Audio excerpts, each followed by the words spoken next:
What's going on, Tarantino fans, and welcome to episode 8 of the Once Upon a Time with Tarantino series. We got 2 more episodes left, guys. This episode right here and episode 9. But today for episode 8, we're going to be talking about my favorite Tarantino movie, and it's a huge favorite Tarantino movie for a lot of people, and that's going to be Django Unchained. It came out in the year 2012, and it has a great cast involved. You got Jamie Foxx as Django, Leonardo DiCaprio as Calvin Candy, Christoph Waltz as Dr. King Schultz, Samuel L. Jackson as Steven, and Kerry Washington as well. And guys, I have an amazing guest right here, and I collaborated with this guy a few weeks ago over on Ashley from the Movie Oracles channel. I competed against him in Ashley's game show called The Movie Oracle. If you guys haven't seen that match yet, definitely go check that out against this guy. And I think he's got a great YouTube channel as well, which you guys should definitely go check out. He does movie reviews just like I do.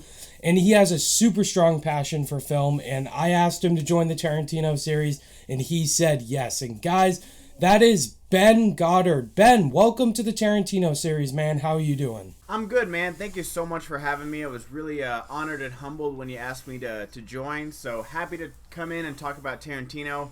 And glad my film was Django, because I really enjoy this movie as well. That is awesome, Ben. I'm extremely excited to get into this discussion, man. And before we talk about Django Unchained, guys, let us know your thoughts and opinions down below on Django Unchained. Do you absolutely love this movie like me and Ben? Do you think it's overrated, think it's okay, or do you absolutely hate the movie? Let's have a great discussion down below. And also, just like every episode, guys, we're going to be answering questions about this film. So be sure to chime in down below and let us know your answers to these questions about Django Unchained. And so we're going to get right into the discussion. So Django Unchained came out in 2012, and this is Tarantino's big film that I had a great privilege of watching this movie. This was the first Tarantino film that I saw in theaters, so I was extremely excited to see it. So Ben, let's get right to the first question, man. Before we talk about Django Unchained, when did you first get introduced to Tarantino? What was the first film you saw of his? I want to say, I was thinking about this, I think it was Reservoir Dogs, because it would play a lot on TBS and TNT, like those Saturday afternoon movies that they always play. And so it was just on, and I remember there was these 4 guys just yelling about this bank heist or diamond heist that went wrong. And I was like, man, I really wish I could see that heist. And then when I went back and watched the full movie altogether, you're like, oh no, this movie's way better when they don't show the heist. Just kind of talking about what went wrong, what happened, who's the mole, who's the rat. So that was my first introduction. But it's so funny because I don't know if I told you this, because maybe a Tarantino question came up when we were battling in movie trivia. Yeah. But a bar that I worked at would do these shows. They were called For the Record, and they would take a bunch of movies from a single director and make this musical out of them, and one of them was Tarantino. So I absolutely love all the music from, it was Django, it was Pulp Fiction, it was Kill Bill, and Jackie Brown was in there as well. So just weaving all these like Tarantino scenes into one big movie, one big musical, with all these guys just belting all the, because what Tarantino does, he does writing well, and he knows how to pick music. Those are the first 2 things that I think of when I think of Tarantino. And so seeing this musical presentation of all these songs, it's the best. Oh, dude, that's amazing. That's great to hear that story right there, because that's the same exact things I look for in a Tarantino film as well, is the opening songs that he has, the dialogue, and just the Tarantino-isms. And so that's great that you got introduced to Reservoir Dogs, because I got started with Pulp Fiction. That was the first film I saw of Tarantino's. Then it was Django Unchained. This was the first Tarantino film that I saw in theaters. So I was really excited to see it. I loved Tarantino back then, and so seeing this on Christmas Day when it came out, it was an absolute amazing Christmas experience. Just This whole entire movie is excellent, and I absolutely love this movie. I think it's a near perfect film. It's my favorite Tarantino film. The performances in this movie are excellent, and the dialogue is one of Tarantino's best scripts. And this film has stood the test of time still, and I'm just, I love it so much, man. I can tell. Right. Yes. So let's go right to the second question, Ben. What are your thoughts on Django Unchained? Did you see this movie in theaters, and what were your overall thoughts on the film? I think I saw this movie in theaters. I honestly can't remember the first time I saw it. It might have been on home video, but I remember really liking it. But this was I think I saw Jackie Brown later in life, but I'd seen all the Tarantino movies when I saw this. Kill Bill 1 and 2. Jackie Brown, Reservoir Dogs, Pulp Fiction, Inglourious Bastards. And so I was really looking forward to it because of Christoph Waltz, namely, because after his turn in Inglourious Bastards. And I do really like him in this movie. His character is a little too similar to Inglourious Bastards for me. Just a little bit, but I mean, to be similar to that great character, it's a good thing. Back-to-back Oscars, yeah. Yeah, those back-to-back Oscars, you cannot deny him. And honestly, my big takeaway was Samuel L. Jackson and Leonardo DiCaprio from this movie because I'm not the hugest Leo fan. He's a good actor, but he's always shouting, and he does a little bit of shouting in this movie, but it's mainly those quiet dinner scenes, the parlor scene when they first meet him. That's some of my favorite Leo ever because it's him being really reserved and quiet and charming. And even though this guy is the biggest POS, that's honest, like, it's a lot to say that it's the worst character, like, worst villain in a Tarantino movie, because Tarantino displays some pretty despicable people. But Calvin Candy might be the worst, and Tarantino himself said he's the worst. And so, for you to kind of hate/like this guy, you want to see more of him, is kind of just a credit to the writing. So, and then Samuel L. Jackson, who plays the biggest badass you've ever seen in literally every single movie, to be the head house slave, to be this just subservient person, it's a very different take for Samuel L. Jackson, so I like to see that as well. I 1000% agree with you, Ben. Everything you said about this movie. The performances drive this movie. It's the supporting cast. Leonardo DiCaprio, this was the first dark role I've ever seen this man take, and he's known for playing the hero character, so it's great to see him take on a disgusting evil villain role, and Calvin Candy is one of the most despicably likable characters ever put to screen, and I thought personally he deserved to win the Oscar, or Samuel L. Jackson as Steven, because both of those villain characters, they're so great together. I wish Leo and Sam Jackson would do more movies together, because Samuel L. Jackson in this movie, man, we'll get to his character, but man, when they come on screen, once we get to the Candyland stuff, it gets phenomenal from there. And I love Leo screaming like that skull scene. Oh, it's so good. And Christoph Waltz as well. I thought he was great in this movie. Not as good as he was in Inglourious Bastards, but I love Dr. King Schultz, his introduction scene where he's introduced as a dentist, but he's a bounty hunter, and he just shoots up those guys. And we got to talk about Jamie Foxx, because I feel like a lot of people sleep on him. I thought Jamie Foxx was great as Django. And fun fact that Will Smith, actually, Ben, was supposed to be cast as Django, but thank God they went with Jamie Foxx. I thought he was great. This is one of his best roles. And Django's just a badass character. So the cast is great. Kerry Washington, also great as Broomhilda. Man, Tarantino, pitch perfect casting in this film. Yeah, I wouldn't have minded to see the Will Smith version of this movie, just because it's like the same thing as Leo. Like it'd be a different version of Will Smith, because he's always so charismatic and real loud and boisterous, and you love that Will Smith. And I want to see like this quiet, reserved character. I would have liked to see that. But I mean, Jamie Foxx is great. I always compare Jamie Foxx's performance to like Mark Wahlberg in The Fighter, because everybody besides Mark Wahlberg got nominated from The Fighter. Christian Bale, Amy Adams, and I can't think of the actress name, but the actress that played his mother. They all got nominated for Oscars, and Mark Wahlberg didn't. And I always felt real bad about that. But I feel like Jamie Foxx is kind of that unsung hero of this movie that keeps it really grounded. Ben, let's get to the third question, man. What makes Django Unchained so unique and different compared to any other Tarantino film? I think it's honestly the characters and how he brings them about. Because you're not supposed to kind of smile when this terrible, despicable slave owner comes on screen. But that opening scene at the parlor where they have those two guys just fighting to the death right in front of them, you still kind of want to get to know Leonardo DiCaprio, and it's so bad, like I almost don't want to say it, but he's a very interesting character, and you want to know more about him from that opening scene, and you want to. Nobody's really a good guy in this movie. Even Christoph Waltz, like, they shoot that guy right in front of his son, and Django even hesitates, and he's like, should I do this? It's like, yeah, this guy did bad stuff before, and now the devil's come knocking, and we're the devil. And so there's no real good guys in this movie at all. So I know that's a lot of Tarantino movies with like Pulp Fiction and Reservoir Dogs. You're surrounded by villains.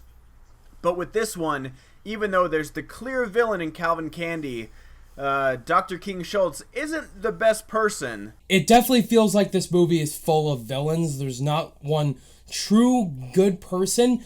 While they do make a lot of mistakes, Schultz has made a lot of mistakes, and Django as well. I think with each character they have some good morals in them, except for Cal and Candy, but each character in Tarantino's movies has something they've done really bad in their past, but you do want to see them do good all around. And I think with Django Unchained, what makes it so different compared to any other Tarantino film is that it dives into the slavery parts, but it's mostly an original homage to the spaghetti westerns. It's a western movie from start to finish, and I love the way that Tarantino adds in the slavery elements as well as the western elements. It just makes it feel like a Red Dead Redemption movie. That's what this movie feels like. Django feels like the main character of Red Dead Redemption, and it's great to see his revenge story from the start of the movie. He just wants to get revenge on the slave owners that have done him wrong and get his wife Broomhilda out of the situation. And I think it's completely original and completely different compared to other Tarantino films because it knows what it wants to be. Yes, slavery is bad, but we can't, like, Django himself isn't going to, free every single person. And so they focus really well. They're like, okay, we just need to get this one girl out. We need to get Broomhilda. He just wants to get his wife out of there. And Dr. King Schultz is trying to help him. And so I like how they did focus on that while they didn't really like skate over the atrocities that, that slavery was.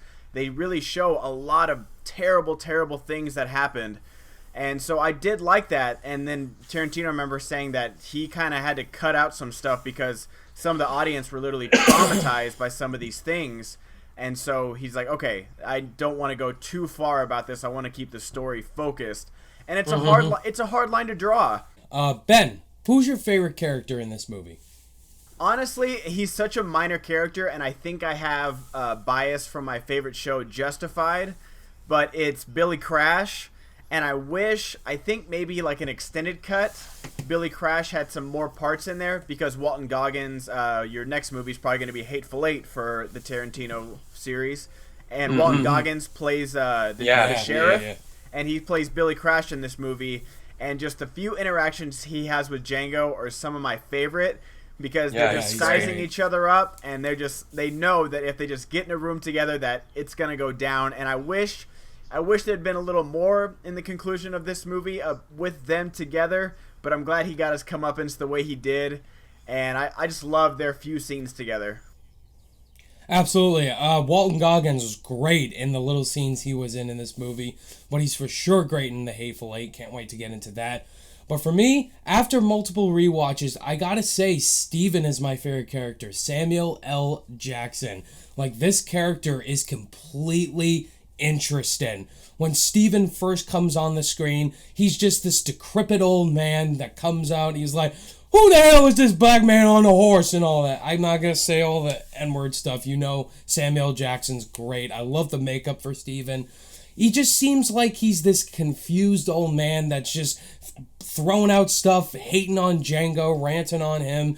It just seems like you can completely take advantage of him and everything, but Steven knows his stuff. This guy is running the plantation and not Calvin Candy. he is the only one who notices what Django and Schultz is up to. And I love that scene with him and Calvin Candy in the library saying, them guys is not here for any Mandango. They're here to get the girl. And that dialogue scene was so great, and that made me so invested with Steven. Yeah, I rewatched it the other night, and there's a line that's kind of telling about how terrible Steven is. It's because Dr. King Schultz says, hey, to get into Candyland, you're going to have to pretend to be a black slaver, pretend to be a black slaver to, like, buy black guys for the fighting rings. And Django says, well, being a black slaver is the lowest of the low. It's even lower than the head house slave, and that's low. And that's what Steven is. He's the head house slave. So they say that before they say the head house slave will rat on you, he will narc on you, he will be on the plantation master's side 10 out of 10 times, and he will do whatever he can to keep his position of comfort, because he knows that one wrong move and he's working the fields, he's in the hot box like they have on Candyland.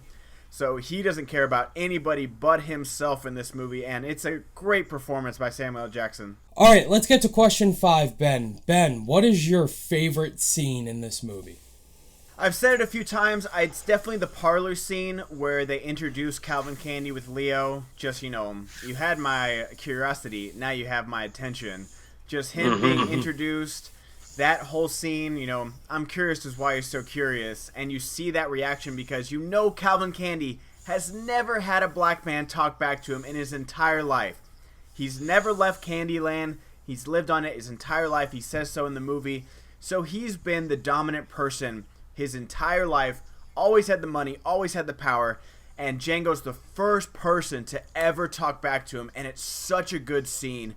And I love that Jamie Foxx was born for this. Like, it doesn't matter. The people are who they are. It doesn't matter that he was born a slave. He was born to be this person, to be this dominant person. In a room of alphas, Django's the main alpha, and it's such a good scene.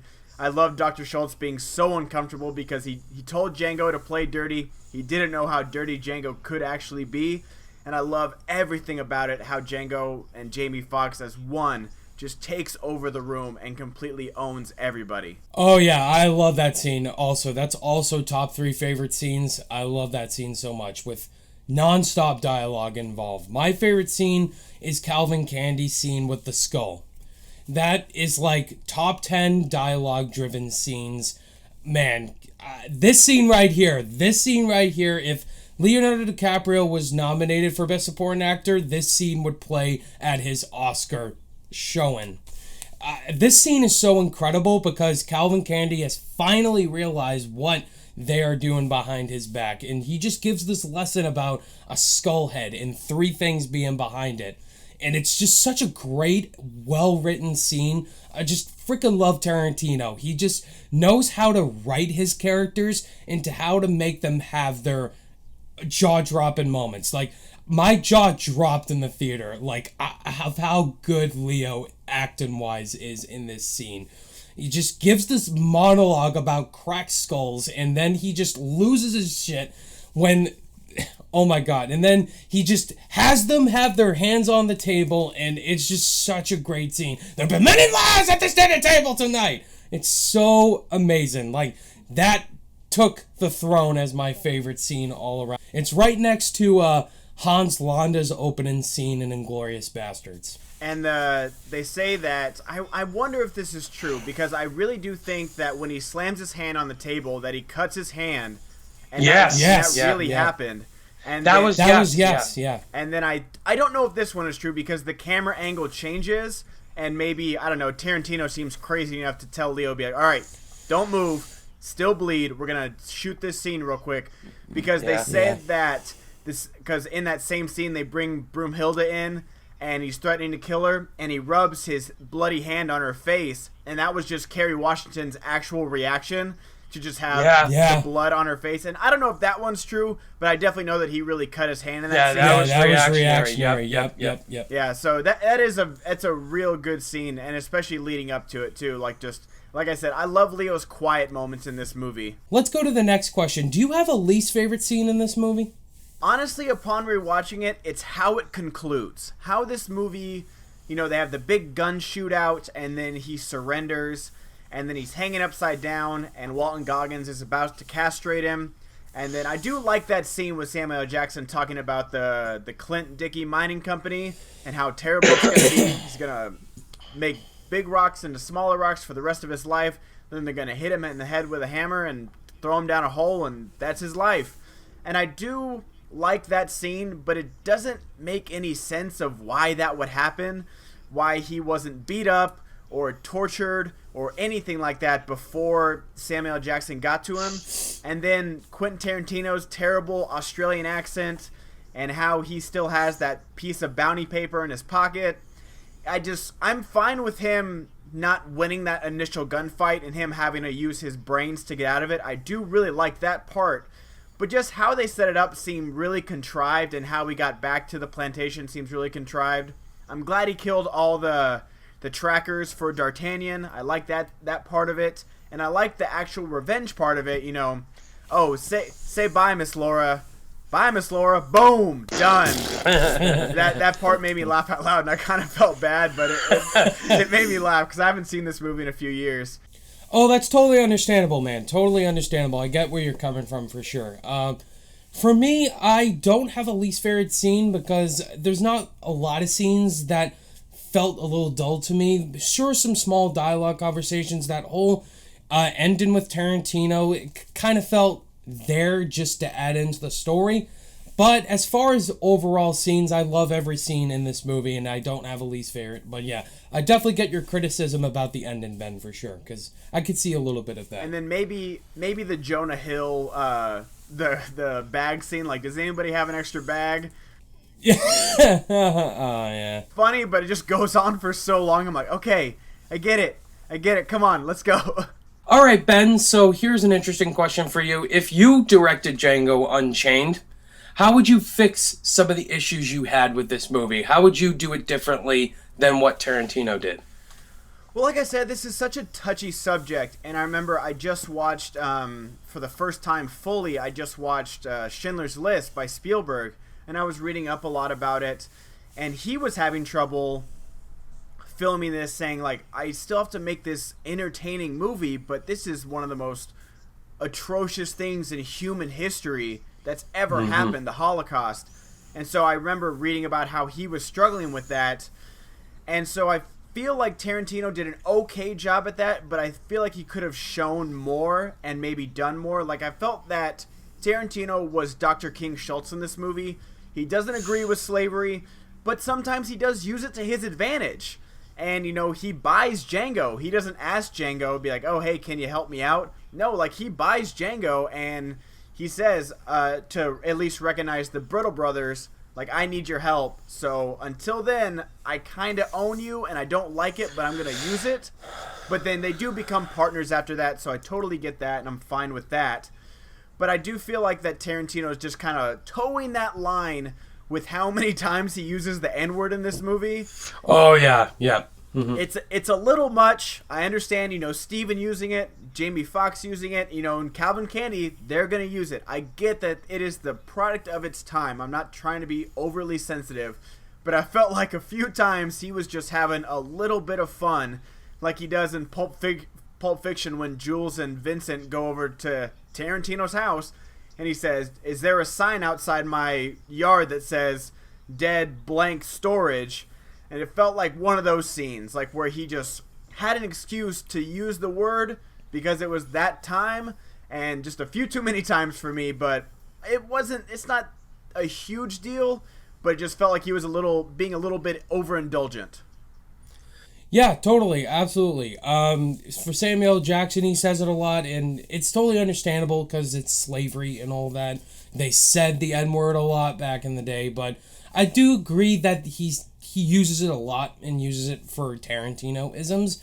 But yeah, it didn't fully bother me, but yeah, they could have cut out all the N-words just a little bit. Alright, so Ben, you've seen all the Tarantino movies, right? Yes, sir. So here's the final question for you, Ben. Where does this rank on your Tarantino ranking? I'm so bad with rankings. That's why when I did my Marvel list, I took the easy way out by doing a tier list so I don't have to give myself a definitive number one. But I would put it in the top 3. I think Inglourious Bastards is up there. Pulp Fiction, obviously. Reservoir Dogs is up there. Kill Bill as an action movie I really like. I need to rewatch Kill Bill 2. I haven't seen it in a while, but I didn't really enjoy it the one and only time I've seen it.